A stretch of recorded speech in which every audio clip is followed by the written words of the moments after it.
आज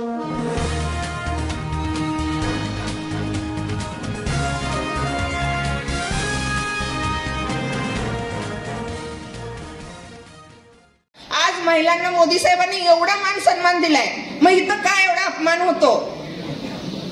तिची प्रॉपर्टी बघितली जाते का? पैसा बघून मतदान केलं जाते का? तिची पार्श्वभूमी बघून तुम्ही हे करता का? आज प्रत्येकाच्या कामासाठी आम्ही वेळ देतो, तिला न्याय भेटला हे आहे की इथं भारतीय जनता पार्टीमध्ये आज आपण पाहतो की उमेदवारांची संख्या जास्त का आहे? भारतीय जनता पार्टीमधून मीच उभा राहणार असं 1 डझन उमेदवार होतील. आज एकाचं नाव सांगू इच्छित नाही मी, 1 डझनाच्या वरती उमेदवार होतील. त्याचं कारणच हे आहे की इथं प्रत्येक जण भारतीय जनता पार्टीच्या योजना जे विकास आहे, आज 1 ते 5 तारखेपर्यंत प्रत्येक महिला सुखावल्या, प्रत्येक घरात तिला लाडकी बहीणचा हप्ता येतो, शेतकऱ्यांना प्रत्येक किसान योजना अगदी बाजूला जरी बसला असेल तर मोबाईलवर क्लिक होते, अरे बापरे आला किसान योजनेचा हप्ता, केवढा आनंद होतो त्यांना. आज 1,500 रुपये घरात येतात.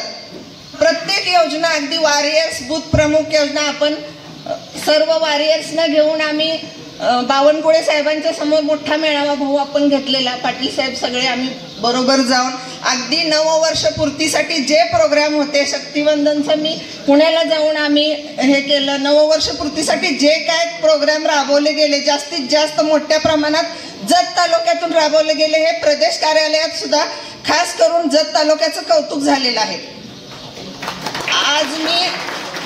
आज सध्या सत्तेत गट असतात. आज महायुतीमध्ये जरी जत तालुक्याला भाजपचा उमेदवार डिक्लेअर झालेला आहे, पण आज ताकदीने सांगू इच्छिते सत्तेत गट असतात, त्यामुळे तर ही अवस्था इथं निर्माण झालेली आहे.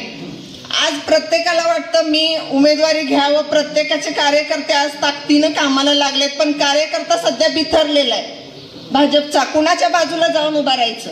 एका प्रतिनिधीजवळ जाऊन उभारलं तर बाकीचे प्रतिनिधी नाराज होतील का काय, अशी भीती आहे सगळ्यांच्या मनामध्ये, आणि ती भीती दूर करावी तुम्ही. अगदी कमी वेळ आहे तुमच्याकडं आणि तुम्ही जास्तीत जास्त सर्वांनी एकत्र येऊन याचा निकाल लावावा एवढीच इच्छा आहे.